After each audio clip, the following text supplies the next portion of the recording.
While Moscow celebrates International Women's Day, a lone MiG-29 is screaming through the radar gaps just 38 miles from the Kremlin. In exactly 18 seconds, a Ukrainian sortie is going to turn $1 billion of Russian air power into a March 8th bonfire. For 55 hours, Kubinka Air Base, located just 38 miles west of the Moscow city limits. Through the high-definition targeting pod of a Ukrainian MiG-29, the thermal signatures of Russia's primary Su-30SM-2 flight line and its massive glide bomb depots glow white-hot against the morning frost. While the White House attempts to negotiate a peace deal and Russia continues to rain Shahed drones on Kyiv, Ukraine has decided to execute its own deal. They chose International Women's Day specifically because they knew Russian alert levels would dip as the high command focused on holiday celebrations. Russia thinks Moscow is a sanctuary. They are about to find out that Ukraine has a very different kind of gift in mind. 5:02 hours. The MiG-29 is currently a 24,000-pound ghost screaming across the Russian landscape at 540 knots. The pilot has pushed the airframe down to just 80 feet above the ground, executing a nap-of-the-earth flight profile that hugs the dense forest line along the Belarus-Russia border. To a Russian radar station 180 miles away, the MiG-29 is effectively hidden behind the bulge of the planet itself. It's like trying to spot a penny on the floor from across a football field while someone is holding a plywood sheet in front of your face. But flying this low isn't just a tactical choice, it's a physical battle. The pilot can feel the jet bucking and vibrating as it hits the low-level wind shear and the dirty air coming off the tree canopy. His hands are executing hundreds of micro-corrections every second to prevent the wingtips from clipping the pines. In the cockpit, the tension is as thick as the morning mist. The Russian military, however, is far from blind. Despite the holiday, a 91N6E Big Bird acquisition radar, the massive eyes of the S-400 system, detects a momentary flicker in the atmospheric density. It's not a solid track, but it's enough to trigger a high-priority red alert at the regional command center. Inside the MiG's cockpit, the radar warning receiver begins a slow, rhythmic beep. This is where Ukrainian intelligence makes its mark. Kyiv chose March 8th not for the flowers, but for the holiday lag. They knew that while the automated systems are always on, the human decision-makers would be operating with reduced crews and a holiday direct post mindset. To reach this far into the lion's den, just 38 miles from Moscow, the MiG-29 is equipped with high-capacity drop tanks, trading its sleek profile for the extra fuel needed to strike the heart of the capital. The stakes escalate instantly. Sensing a high-speed intruder, the Russian Air Defense Command begins reorienting two S-400 batteries directly toward the MiG's projected flight path. 5:08 hours. 120 miles from the Kubinka flight line, the electronic landscape turns lethal. The MiG-29's radar warning receiver shifts from a cautious pulse to a continuous high-pitched scream. This is a hard lock. The S-400's fire control radar has found enough reflected energy to guide a missile directly into the cockpit. The pilot's heart rate spikes, but his hands remain steady on the stick. The Russian response is a display of raw, superpower strength. From a 5P-85TE2 launcher near Vyazma, 248N6 E3 missiles erupt from their vertical tubes in a cloud of white smoke. These are 30-foot-long, 4,000-pound interceptors designed to reach Mach-6 in less than 8 seconds. In the Russian command van, the operator is no longer thinking about International Women's Day. At Mach-6, those missiles are closing the distance at over 4,500 miles per hour. The pilot has seconds to act. He slams the throttle into full afterburner and pulls the MiG-29 into a violent 9G brake turn. The physical toll is brutal. 9 times the force of gravity slams his body into the seat, his lungs collapsing under the weight and his vision narrowing into a dark tunnel. Every bolt in the 24,000-pound airframe groans under the stress. It is a battle of human endurance against a supersonic executioner. But Ukraine isn't just relying on pilot skill. They are playing a smarter game. As the first 48N6 E3 missile closes within 10 miles, the pilot triggers a release from a specialized wing pod. A miniature decoy drone just 3 feet long but equipped with an oversized radar reflector is jettisoned into the slipstream. The decoy immediately begins to mimic the MiG-29's electronic signature, screaming, "I am the target," to the S-400's seeker head. The Russian missile's onboard computer, optimized for high-speed aircraft, makes a fatal processing error. It identifies the louder signal of the decoy and adjusts its flight path, tracking the small piece of plastic into a high-speed collision that vaporizes the decoy in a massive, useless cloud of tungsten fragments. The pilot catches the explosion in his peripheral vision, but there is no time to celebrate. The second S-400 missile is still on him, and the billion-dollar steel umbrella is now fully awake. 12 hours. The battlefield is no longer just made of steel and fire. It has become an invisible graveyard of electromagnetic noise. Realizing their standard radar locks are being spoofed, the Russian command activates the Avtobaza-M, their most sophisticated ground-based electronic warfare suite. It's designed to saturate the atmosphere with multi-band interference, specifically targeting Western GPS and the Link 16 data link frequencies used by modernized Ukrainian jets. Inside the MiG-29, the primary navigation displays begin to flicker and drop out. The pilot's voice is tense over the internal comms. "Everything's going dark, I've lost GPS sync." He is essentially flying a blind supersonic sledgehammer through a digital storm. But this is where the Ukrainian technical ace changes the game. Kyiv isn't relying on vulnerable radio waves for this mission.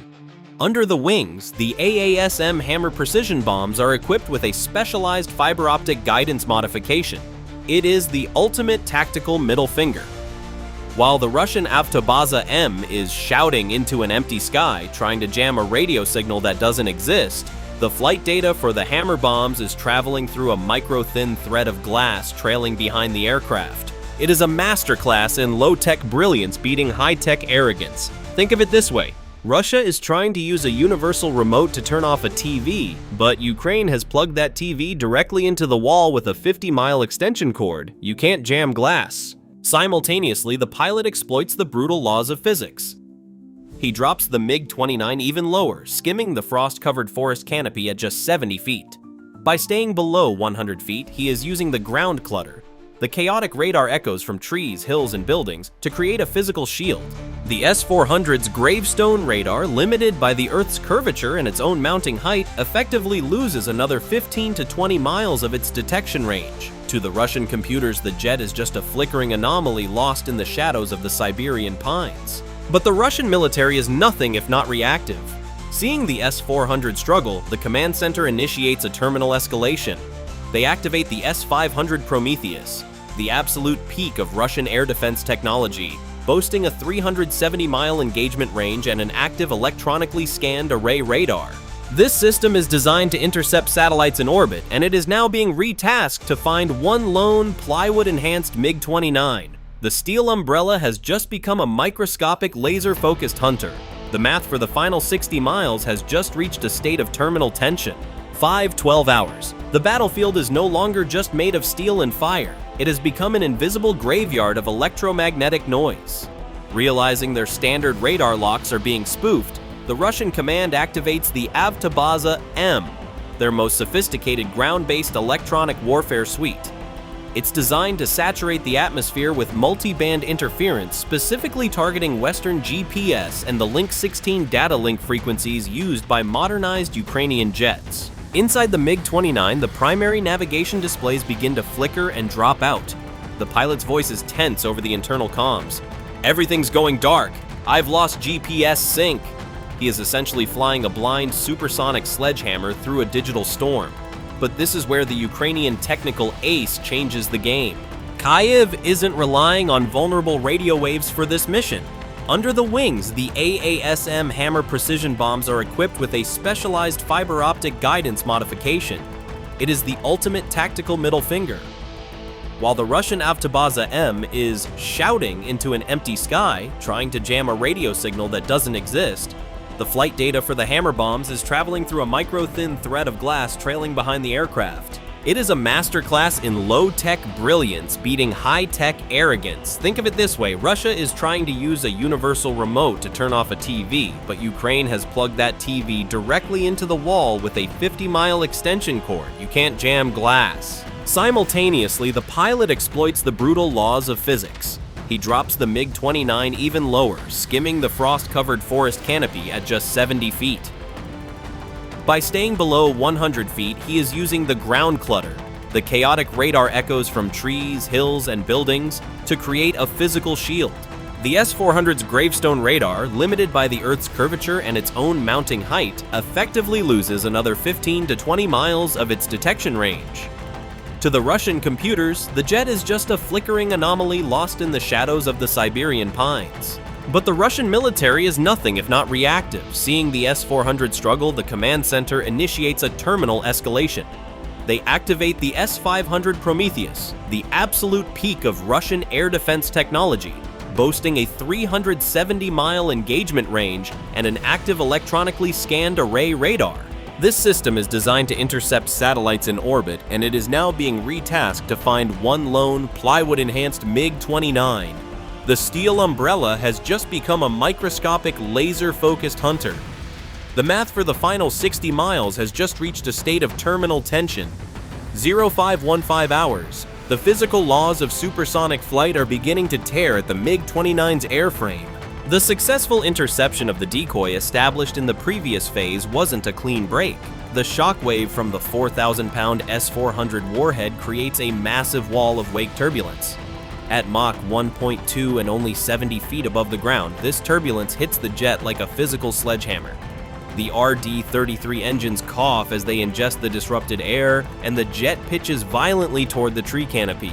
The pilot's hands are a blur on the stick, fighting to keep the nose up. At this altitude, a 2-degree error is a permanent trip into the forest. But the Russian military doesn't give him a second to recover.